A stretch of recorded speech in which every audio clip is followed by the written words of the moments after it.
All right, we are here with the Teflon Tales. With me, I have James Bohr, who is actually right now in his time zone. It's 1:20 a.m. So thanks for staying awake and joining the show, James. It's okay, I have coffee. So usually the first thing that I do is, I mean, you and I have known each other for about 8, 9 months right now, but I still want to go over the LinkedIn profile because that reflects the individual and what he or she does when it comes to being Teflon likes. I'm going to actually read yours, right? And it's public speaking, business consulting, information security, cybersecurity, ID consulting, writing, event planning, and dot dot dot. And we just talked about something else that you're just launching. So for the average person looking at it, it seems like you're wearing many hats, right? So was this a planned sequence of events to get to this point? Talk a little bit about your journey to get here. There was a sort of plan, and the plan was I'm going to stop working for other people and go independent and risk everything.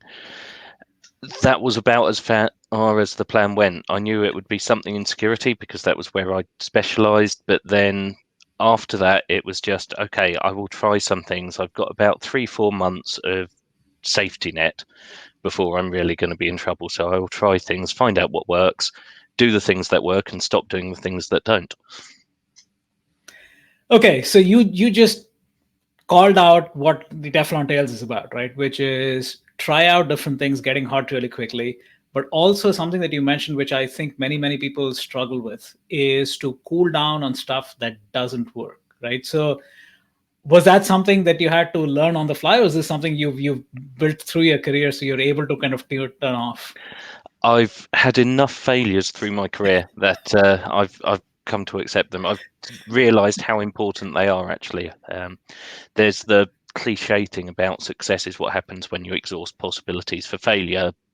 But more importantly, you learn a lot from getting things wrong, whether it's a big thing with nasty consequences or something minor where you can still learn lessons but not break anything. So, James, one of the things, and again, I talk about personal experience, but also all my past guests, is the fact that when you get good at something, right? There's a persona, you have a quote unquote following, people look up to you, and then you start experimenting and you fail repeatedly. How have you kind of come to terms with the fact that, hey, is it going to impact my quote unquote cybersecurity persona? Are people going to look at this like, what's James doing? How did you kind of deal with that dissonance? I kind of hope that my whole persona is based on this idea that you're not perfect, then you're not going to get it right all the time. There is no authority with all of the answers, and anyone who seems to have all of the answers should really be questioned. I keep on saying that my favorite answer to a question, because people do ask me questions, is I have no idea. Let's go and find out. Okay, so I'm going to actually read something which, again, I found to be quite stunning because of the way you had talked about it, but also the reason behind it. So I'm going to take about a minute to read this, right? Every now and then I get someone very politely asking whether I would kindly answer a question for them or offer some advice, being very clear that it isn't urgent, that they are very grateful, and so on. There is nothing wrong with this, but I felt I needed to clarify something. And you go on. I'm always willing to help if I can. If you're a company willing to talk billing, but for individuals, it costs me nothing to answer a question or take 5 minutes to talk. If I'm too busy, I'll take 10 seconds to say that I don't have the time right now and shoot over my calendar for you to grab some time to talk it through, and I will do that. So if there's anything I can help with, whether security or general advice, note I'm probably not good for lifestyle advice or fashion guides, but I can try, then don't feel that you have to be reticent about asking. I gain as much from being asked questions as I give out, and I'm always happy to do so. If I don't know the answer, I will either find out, help you find it, or point at someone who understands better than I do. Hoarding knowledge and gatekeeping is against both my own fundamental values and the board's consultancy limited mission. I have no time for it. So that's your post. This isn't something that you come across very often, right? And clearly, there was a trigger point which caused you to post this. And not only was this post impactful to me, but I was looked at the number of comments and resonance that it had in terms of likes. It was stunning. So, what was the motivation behind it? Question number one. Question number two is, how did you think this started a snowball effect for others who also are finding ways to help or seeking help?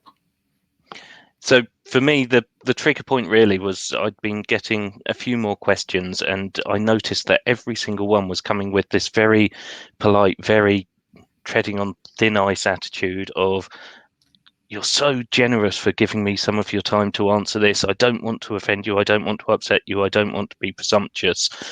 And frankly, that's, for me at least, that's not how it works. You know, if someone's asking me a question, either I know the answer and it takes me no time at all to answer it, or I don't know the answer and it gives me something new to think about and new to learn. So either way, it costs me nothing or I benefit. So that was the thing, that I just wanted people to stop when they approach me dancing around the issue and trying to be very reticent, very careful about how they asked, and just come out and ask. I am happy to help. I'm here to help people. So that was a large part of it. The snowball effect, there are a few people who have then been much more open and much more upfront that they're trying to ask a question or they're trying to ask for help. And that's been great because it's a lot quicker when someone just says, hey, I just want your input on this question. You know, I don't want to build up it's nice to be friendly and all, but I really just want the question answered right now. I don't want to spend 2 weeks getting to know you first so that I can slip it in. So it helped there. And I have had a few other people who've said, actually, it's really nice to know other people feel the same way, and I'm going to start saying the same thing. Yeah, and I was looking at some of the comments. I mean, so there's a twofold effect. Like, and one is clearly others wanting to be more James like in terms of opening up their kimono to become more receptive, but also you're giving permission for people to kind of be direct and ask it, and people will be more thankful for you. So I applaud you for that. Now, coming back to something which I think when we first connected back in summer last year, again thanks to Christina, partner, who made the connection, you were either just starting or had just launched the Security Coffeehouse. So, and Security Coffeehouse is not something that I've seen juxtaposed before. And it's been what, 8 months, 9 months since. Again, going back to Teflon, that's a brand new thing that you did, and I've seen some of the episodes, and it seems. I mean, it seems so inclusive, and you bring in various people of various backgrounds, orientation, and you just have a conversation. So, what was the motivation for doing that? And now looking back, what have you learned from it? Right, so we've got to go back to the start of lockdown. So before we even met, I started up a non-profit called Cyber Cafe Sci. Cafe Sci is a open science movement, used to be held in coffee shops, lecture halls, anywhere people could. And the whole point was to, instead of having scientific lectures, to have a dialogue about science. So that was all based on the French salons. I love doing that. I'm still running it, or it's still being run. I have got other people helping out now, which is really useful. And I thought there's no reason this couldn't be done for security as well. So I decided to set something up. Reason for the coffee house was it was just based on the London coffee houses, which were similar to the French salons. You'd have philosophical discussions, general chatter, people talking about whatever they wanted to. And frankly, while I love that some people have watched it or listened to it and apparently had some really nice benefits from it, really it's an excuse for me to get a few people together and talk about a topic for an hour or so and see what they all think. And that's the point behind it being as inclusive as I can possibly make it, because there is a limit to what I can do and as open as I can make it. And a large part of that is my whole idea that security is the bit that matters. The fact that I do cyber is purely a niche area within security. So I like to involve people from other areas of security, no matter what that might be. And that opens up the stage a lot. So, how many episodes have you done? I mean, clearly you've met a wide swath of people over these. I mean, over these sequence of episodes, right? And what have you? I mean, again, if I were to kind of ask you to face the mirror and say, what has James learned from doing these series of events over the last like year or so?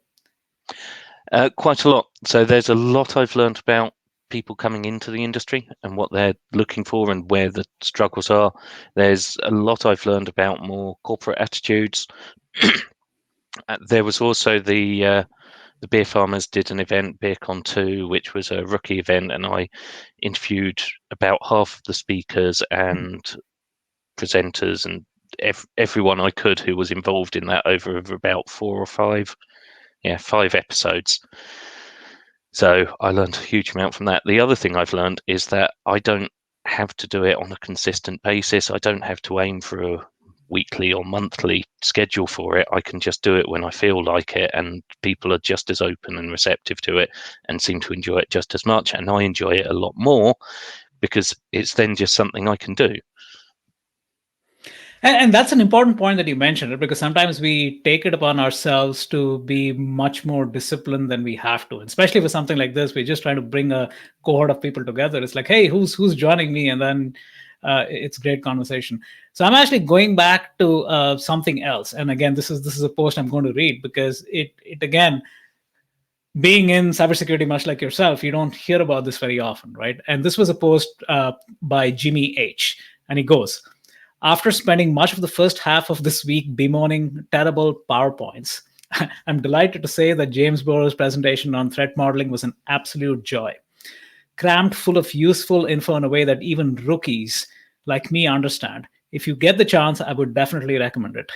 So, I've been through mind numbing PowerPoints. I'm sure you've been through it as well, right? So, how did this come about? Were you again surprised by this? Just, hey, somebody got impacted by what you did, and again, talk a little bit about how you bring your humor as well as the ability to kind of empathize with the end user in such a quote unquote tech heavy industry like cybersecurity.